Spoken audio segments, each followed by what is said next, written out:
I never thought I'd be the one to tell working families that their government has been systematically robbing them blind for decades.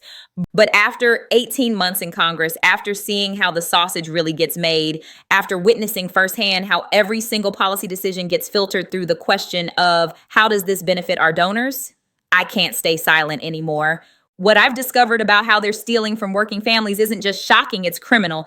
And the worst part, they've convinced most people that it's normal, that it's just how the economy works, that somehow working harder while getting poorer is the natural order of things. My wake-up call came during my first Ways and Means Committee hearing when I watched my colleagues debate tax policy. I sat there listening to representatives talk about economic growth and job creation while reviewing legislation that would give massive tax breaks to corporations that were simultaneously laying off American workers and moving jobs overseas. The cognitive dissonance was staggering. Here were people supposedly representing working families actively voting to make those families poorer while making their wealthy donors richer. But what really opened my eyes wasn't the hypocrisy, it was the mathematical precision of it all. This isn't accidental. This isn't the unintended consequence of complex economic forces. This is deliberate, systematic wealth extraction designed to transfer money from working families to people who already have more money than they could spend in 10 lifetimes. Every tax loophole, every regulatory exemption, every trade policy, every spending bill is carefully crafted to ensure that working families pay more while wealthy people and corporations pay less. The housing crisis provides the perfect example of how this theft operates. Right now, working families are being priced out of home ownership at unprecedented rates. The median home price has increased faster than median income for decades, making homeownership impossible for an entire generation of Americans. But this isn't happening because there aren't enough houses. It's happening because housing has been turned into a financial instrument for wealthy investors rather than homes for working families. I've reviewed legislation that provides tax incentives for real estate investment firms to buy single-family homes in working-class neighborhoods, convert them to rentals, and then charge families more in rent than those families would pay for a mortgage.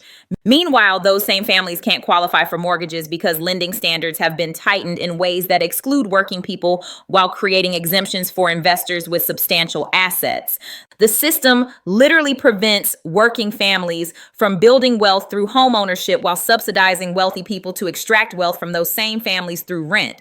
The student loan system represents another form of systematic theft that destroys working families' financial futures. Young people from working families are told they need college degrees to have any hope of economic mobility, but the only way they can afford college is by taking on debt that will follow them for the rest of their lives.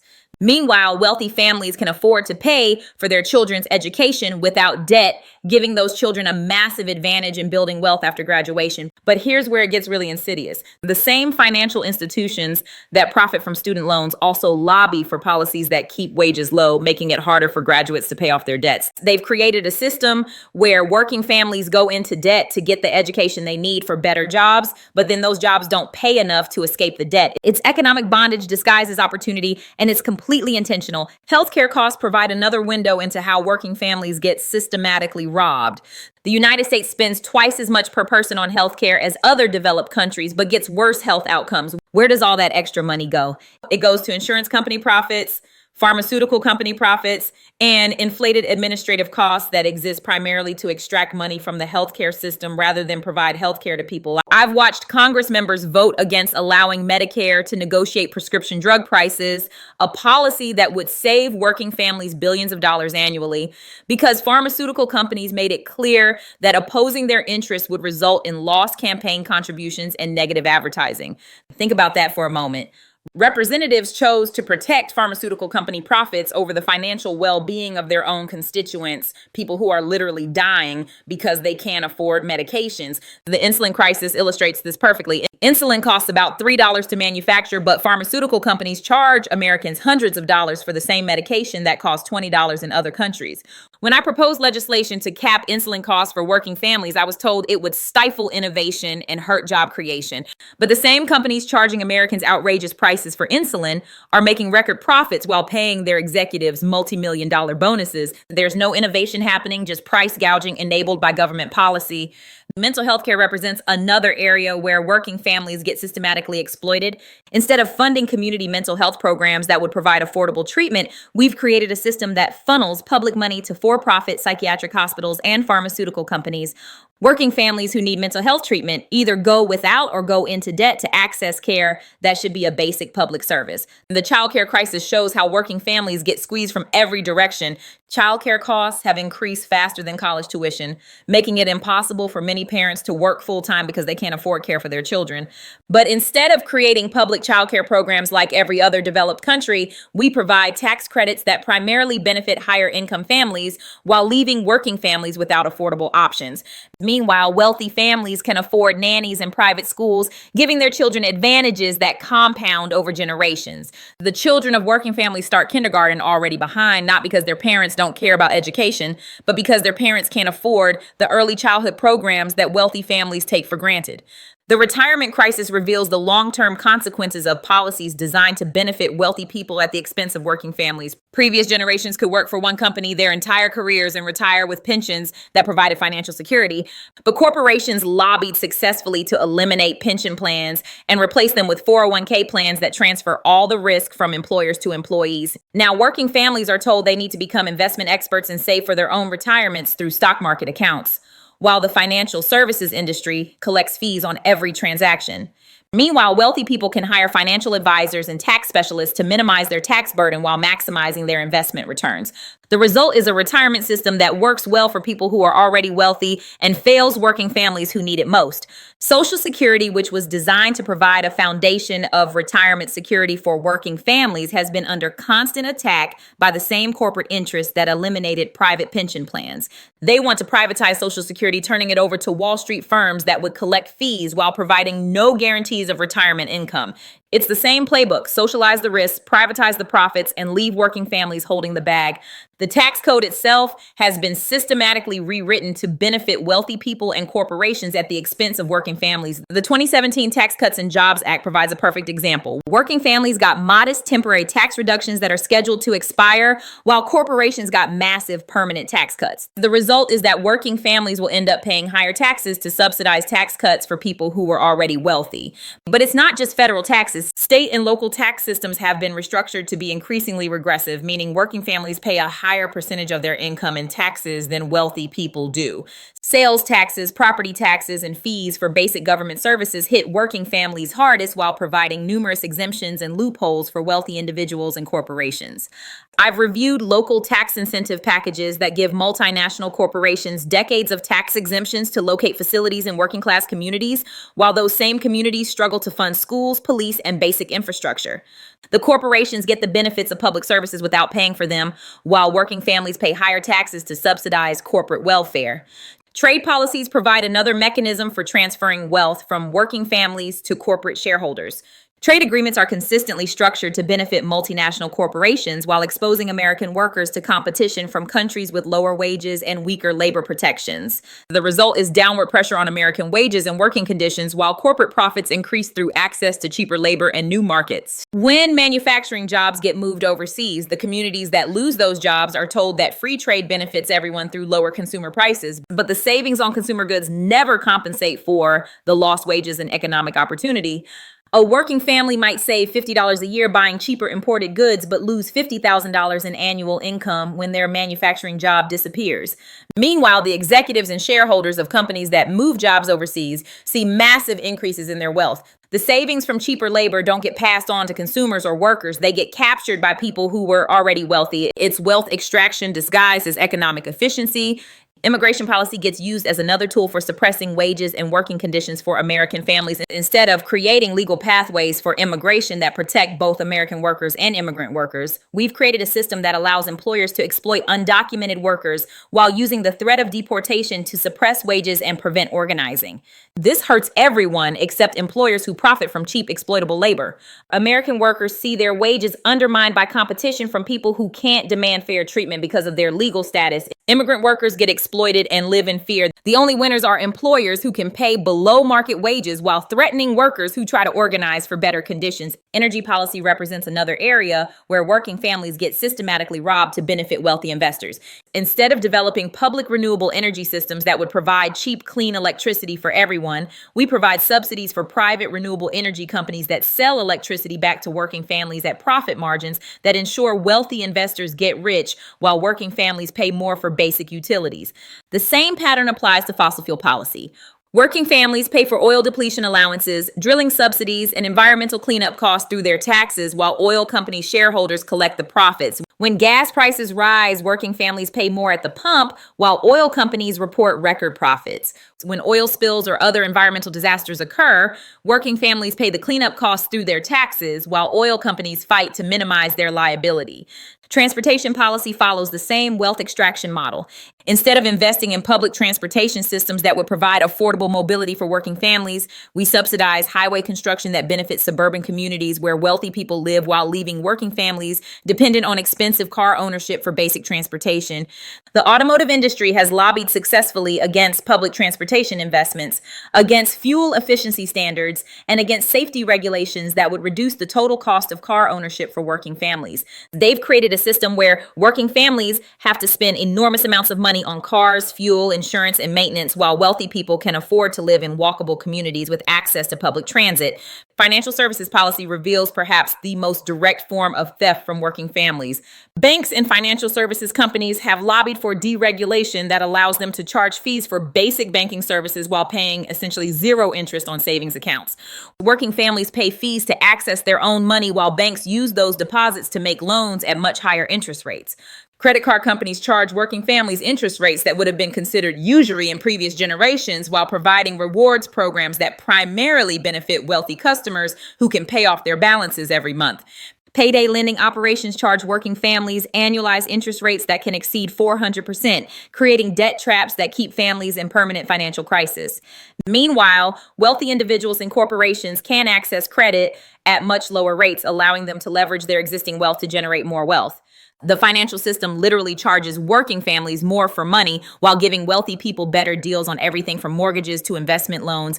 Bankruptcy laws have been rewritten to benefit creditors at the expense of working families who face financial crises due to medical bills, job losses, or economic downturns. Student loans can't be discharged in bankruptcy, ensuring that young people from working families can never escape educational debt, even if they face financial catastrophe. Meanwhile, wealthy individuals can use sophisticated legal structures to protect their assets from creditors, even when they've engaged in fraudulent or reckless behavior.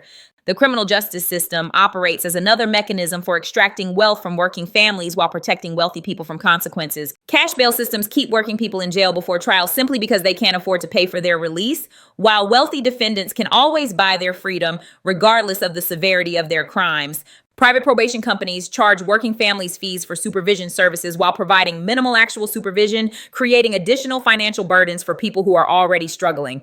Asset forfeiture laws allow law enforcement agencies to seize property from working families even when they haven't been convicted of crimes, while wealthy people can hire lawyers to protect their assets from government seizure. The pharmaceutical industry's influence over drug policy ensures that working families face criminal penalties for using substances that wealthy people can access through medical prescriptions. The opioid crisis that devastated working-class communities was created by pharmaceutical companies that faced minimal consequences for their role in creating addiction, while working families who became addicted face imprisonment and permanent criminal records that make it harder to find employment and housing. Environmental policy consistently prioritizes the profits of polluting industries over the health and safety of working families who live in communities affected by pollution.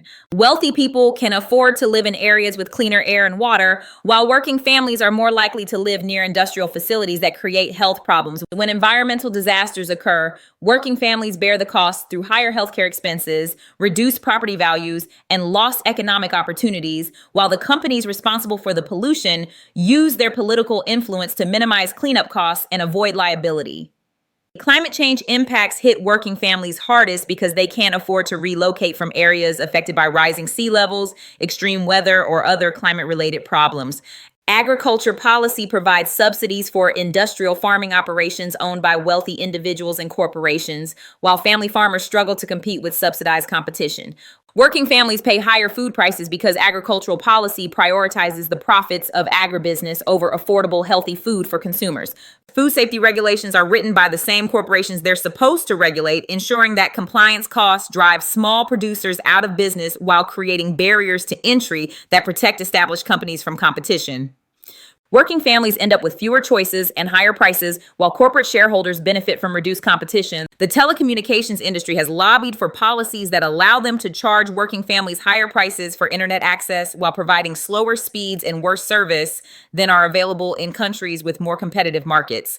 Internet access has become a necessity for employment, education, and basic civic participation, but telecommunications companies treat it as a luxury product with pricing to match.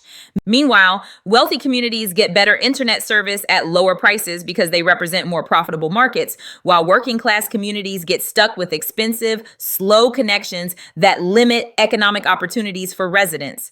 The digital divide reinforces existing inequalities while generating profits for telecommunications companies. Media policy allows a handful of wealthy individuals and corporations to control most of the information that working families receive about political and economic issues. Media consolidation has eliminated local news sources that might have covered issues affecting working families, while national media focuses on political drama and celebrity news rather than policy issues that actually affect people's lives. The result is that working families often don't understand how they're being systematically robbed because the theft is hidden behind complex policies and technical language, while the media focuses on distractions rather than substance. Meanwhile, wealthy people have access to sophisticated financial and political information that helps them protect and grow their wealth. Intellectual property policy has been rewritten to benefit large corporations at the expense of innovation and consumer welfare. Patent and copyright laws that were supposed to encourage innovation now primarily serve to create monopolies that allow companies to charge higher prices for products and services. Pharmaceutical companies use patent laws to prevent generic competition. Software companies use copyright laws to prevent interoperability. And entertainment companies use intellectual property laws to control how people can use products they've purchased. The result is higher costs for working families and reduced competition in markets for essential goods and services. Meanwhile, the lawyers and lobbyists who help wealthy individuals and corporations navigate intellectual property law make enormous profits from a system that adds costs without adding value for working families. Government contracting policies ensure that public money flows to well-connected corporations rather than actually providing the best value for taxpayers. No-bid contracts, cost-plus arrangements, and revolving door relationships between government agencies and contractors create a system where working families pay for government services that primarily benefit corporate shareholders rather than the public. Defense contracting provides the most egregious examples, with weapons systems that cost billions more than projected while providing questionable benefits for national security. But the same patterns appear in education, healthcare, infrastructure, and every other area where government contracts with private companies to provide public services. The cumulative effect of all these policies is a systematic transfer of wealth from working families to people who are already wealthy. It's not that working families aren't working hard enough or aren't making good choices. It's that the entire economic and political system has been restructured to extract wealth from working people and concentrate it among a small group of wealthy individuals and corporations. This isn't capitalism. This isn't free market economics. This is a rigged system that uses government power to benefit people who already have power while making life harder for working families. And the worst part is that working families are told they should be grateful for this system, that it's creating opportunities and prosperity for everyone, when the evidence clearly shows that it's doing the opposite. The solution isn't to accept this theft as inevitable or to blame working families for not adapting quickly enough to economic changes. The solution is to recognize what's happening and demand policies that actually serve the interests of working families rather than the wealthy donors who currently control our political system. Every policy choice is a choice about who benefits and who pays. Right now, working families are paying while wealthy people benefit, but it doesn't have to be that way. We could have policies that ensure working families can afford housing, healthcare, education, and retirement security. We could have trade policies that protect American workers. We could have tax policies that require wealthy people and corporations to pay their fair share.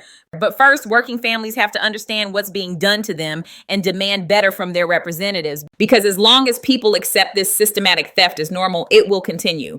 And working families will keep getting poorer while wealthy people get richer, not because of market forces or economic inevitability, but because of deliberate policy choices made by people who care more about their donors than their constituents. That's why I'm speaking out, even though it makes me a target for the same wealthy interests that are robbing working families blind. Someone has to tell the truth about what's happening. Someone has to connect the dots between individual struggles and systemic policies. Someone has to explain that when working families can't afford rent, healthcare, or childcare, it's not because they're not working hard enough. It's because the system has been rigged against them. Most people have no idea how they're being systematically robbed because the theft is hidden behind complex policies and technical language. But once you understand the pattern, once you see how every major policy decision benefits wealthy people at the expense of working families, you can't unsee it, and neither should you. The question isn't whether this systematic theft is happening. The evidence is overwhelming. The question is whether working families will recognize what's being done to them and demand change, or whether they'll continue to accept being robbed while being told it's for their own good. Because until working families understand that their economic struggles aren't personal failures, but the predictable result of systematic policy choices, nothing will change. And the theft will continue. The credit system represents another sophisticated method of extracting wealth from working families while enriching financial institutions. Credit scores, which didn't exist before the 1980s, have become a tool for economic discrimination that allows lenders to charge working families higher interest rates while offering better terms to people who are already wealthy. The algorithms that determine credit scores are proprietary and largely secret, but they consistently penalize working families for the kinds of financial challenges that wealthy people never face. If you're a working family and you miss a payment because you had to choose between paying your credit card bill and buying groceries for your children, your credit score drops and you'll pay higher interest rates for years. But if you're wealthy enough to pay all your bills automatically and maintain low credit utilization ratios, you get access to the lowest interest rates and the best financial products. The system literally charges working families more for money because they need it most.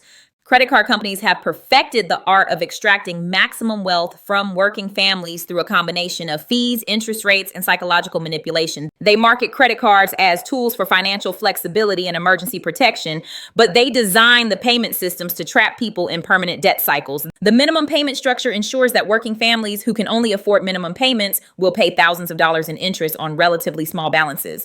Meanwhile, wealthy customers who can pay their balances in full every month get rewards points, cashback, and other benefits subsidized by the interest and fees paid by working families who carry balances. It's a system where working families subsidize rewards programs for wealthy people while paying premium prices for access to credit they need for basic survival.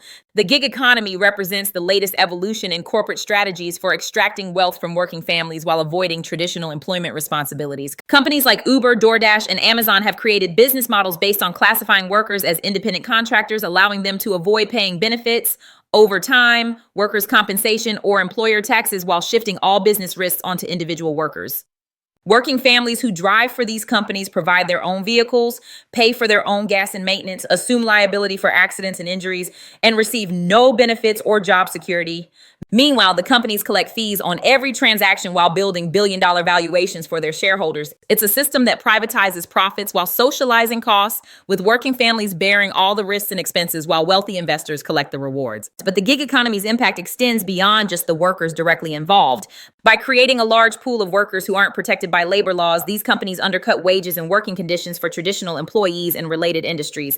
Taxi drivers, delivery workers, and other service employees see their bargaining power reduced when employers can threaten to replace them with gig workers who have no labor protections. The technology sector has perfected the art of extracting value from working families while providing minimal compensation in return. Social media platforms generate billions in advertising revenue by collecting and selling personal data from working families, but users receive no payment for providing the data that makes these companies profitable. Working families provide the content, engagement, and personal information that creates value, but all the profits go to shareholders and executives. Tech companies also use their platforms to promote consumption patterns that keep working families in debt while generating revenue through advertising and transaction fees. The algorithms that determine what content people see are designed to promote engagement and consumption rather than financial well-being or accurate information. Working families get bombarded with advertising for products they can't afford, while the platforms profit from both the advertising revenue and any resulting consumer debt. The subscription economy represents another method for extracting small amounts of money from working families on a continuous basis. Instead of selling products outright, companies increasingly require Monthly or annual subscription payments for software, entertainment, and services that working families need for basic participation in modern society. These subscriptions are deliberately designed to be difficult to cancel and often include automatic renewals that charge working families for services they no longer use. The cumulative cost of these subscriptions can amount to thousands of dollars per year for working families, money that could otherwise be saved or invested for long-term financial security. Meanwhile, the companies collecting subscription payments use that predictable revenue stream to increase their valuations and provide returns for wealthy investors. Insurance systems have been restructured to extract maximum premiums from working families while minimizing payouts when claims occur. Health insurance companies use complex networks, prior authorization requirements, and claim denial strategies to avoid paying for medical care that working families have already paid for through their premiums. Auto insurance companies use credit scores and other factors unrelated to driving safety to charge working families higher rates while providing discounts to wealthy customers. Homeowners insurance has become increasingly expensive and difficult to obtain for working families living in areas affected by climate change, while insurance companies continue to provide coverage for wealthy communities at affordable rates.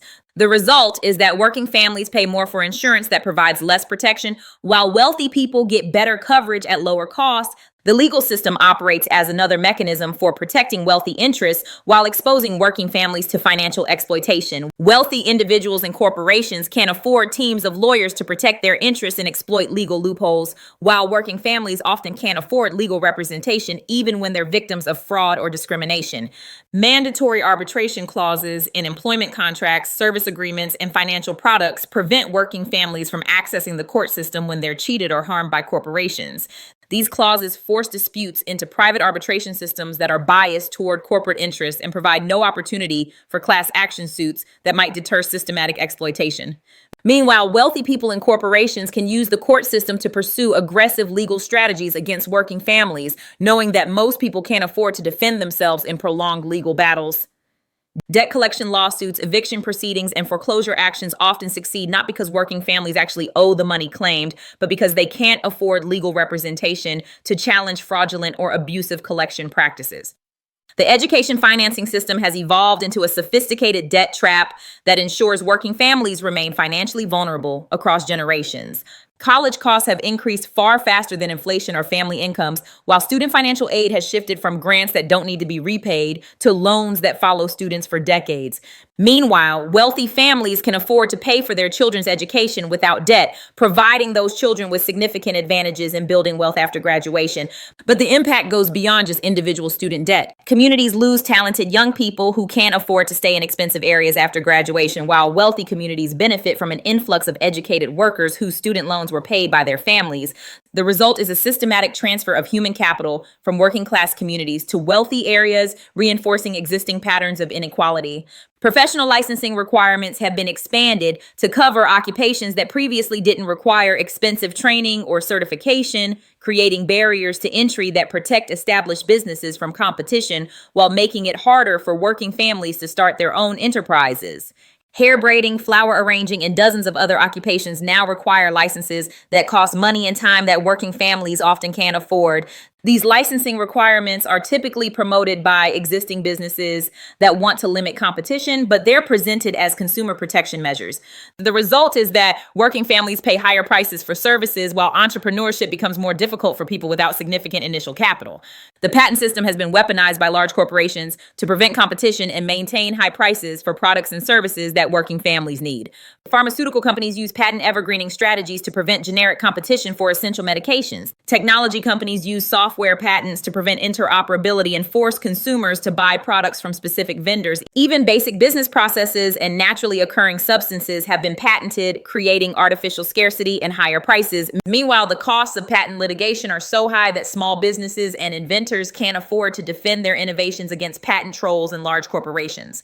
The patent system that was supposed to encourage innovation now primarily serves to protect the market positions of established companies while making products more expensive for working families. Municipal finance systems have been structured to extract wealth from working families while providing benefits to wealthy bondholders and financial institutions. When cities need money for infrastructure or services, they issue municipal bonds that provide tax-free income to wealthy investors while working families pay higher taxes and fees to service those bonds. The consulting firms that structure these deals and the banks banks that underwrite them collect fees while working families bear the long-term costs. Public-private partnerships for infrastructure projects consistently result in higher costs and worse service for working families while generating profits for private companies and their investors. Roads, bridges, water systems, and other infrastructure that used to be owned and operated by public agencies for the benefit of residents are now operated by private companies for the benefit of shareholders. The result is that working families pay more for basic services through tolls, fees, and rate increases, while private companies extract profits from infrastructure that was often built with public money. These arrangements typically last for decades, ensuring that working families will pay inflated costs for essential services for generations while private investors collect guaranteed returns. Zoning laws and development regulations have been manipulated to benefit wealthy property owners and developers at the expense of working families who need affordable housing. Minimum lot sizes, parking requirements, height restrictions, and other regulations are presented as necessary for community character and safety, but they primarily serve to maintain high property values for existing homeowners while making housing more expensive for working families. Meanwhile, wealthy developers can obtain variances and special permits that allow them to build profitable projects that don't serve working families' housing needs. Luxury condominiums and office buildings get fast-tracked approval, while affordable housing projects face years of regulatory delays and community opposition organized by wealthy residents who don't want working families in their neighborhoods. The cumulative effect is that working families get priced out of entire regions, while wealthy people see their property values increase. Housing segregation by income increases, concentrating poverty in areas with fewer opportunities while wealthy areas become even more exclusive. Emergency services and disaster response systems have been structured to provide better protection for wealthy communities while leaving working families more vulnerable to fires, floods, crime, and other hazards. Private security companies serve wealthy neighborhoods while public police forces focus on working class areas where they primarily engage in revenue generation through fines and arrests rather than actual public safety. When disasters strike, wealthy communities get faster response times and more resources for recovery, while working families face longer delays and less assistance. Insurance companies provide better coverage and faster claims processing for wealthy customers, while working families often face claim denials and delays that force them to pay out of pocket for disaster recovery. The result is that working families bear more risk and face higher costs when emergencies occur, while wealthy people get better protection at lower costs. This disparity in emergency services and disaster response reinforces existing inequalities and makes it harder for working families to build long-term financial security. Food systems have been industrialized in ways that provide profits for agribusiness corporations while making healthy food more expensive and less accessible for working families. Small farms that used to serve local communities have been driven out of business by subsidies and regulations that favor large industrial operations. The result is that working families often live in food deserts where healthy food is expensive and difficult to obtain, while processed foods that contribute to health problems are cheap and readily available. Meanwhile, wealthy communities have access to farmers markets, organic grocery stores, and other sources of healthy food that working families can't afford. The health disparities that result from these differences in food access create additional financial burdens for working families through higher healthcare costs and reduced earning capacity. Agricultural subsidies primarily benefit large landowners and agribusiness corporations rather than family farmers, while working families pay for these subsidies through their taxes. The subsidies are structured to reward production volume rather than environmental stewardship or community benefit, resulting in farming practices that externalize environmental and health costs onto working families while privatizing profits. Transportation systems have been designed to benefit car manufacturers, oil companies, and wealthy suburban communities at the expense of working families who can't afford cars or who live in areas without adequate public transit. Highway construction displaces working class neighborhoods while connecting wealthy suburbs to business districts. Public transportation systems are underfunded and provide poor service, forcing working families to spend enormous portions of their income on car ownership and maintenance. Meanwhile, wealthy people can afford to live in walkable communities with good public transit access, or they can afford multiple vehicles and don't worry about transportation costs. The result is that working families spend a higher percentage of their income on transportation while having fewer mobility options, limiting their access to employment opportunities and essential services. Parking regulations and road design prioritize car storage over community space, making neighborhoods less livable while requiring working families to pay for parking in commercial areas. Traffic enforcement generates revenue for municipalities, primarily by targeting working families who can't afford to pay tickets promptly, resulting in additional fines and penalties that create debt cycles. The entertainment industry has shifted from providing affordable entertainment for working families to extracting maximum revenue through premium pricing and exclusive access. Movie theaters, concerts, sporting events, and other forms of entertainment have become increasingly expensive, while wealthy people get access to premium experiences that working families can't afford. Streaming services and digital entertainment platforms use psychological manipulation and artificial scarcity to encourage continuous consumption and subscription payments.